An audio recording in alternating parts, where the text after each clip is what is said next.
How does a simple message, like an email, travel across the internet to another computer?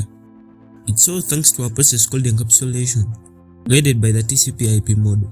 It starts at the application layer. This is the software you use, your browser, email client, or chat app. Your hello is created here. The message moves to the transport layer. Here, protocols like TCP break data into manageable segments and add crucial information like the port number. This ensures the message reaches the right application on the other end. Next, the internet layer wraps everything into an IP packet. It stamps on all the important source and destination IP addresses. This is the postal address for the entire internet, guiding the packet to the correct network and device. Finally, the network access layer converts the digital packet into electrical signals, light impulses, or radio waves.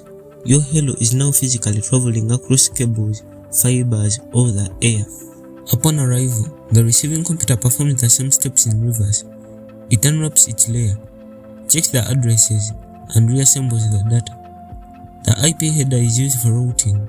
The TCP header is used for reassembly, until finally, your original hello appears on your friend's screen. This layered process, the TCP IP model, is what makes our connected world work.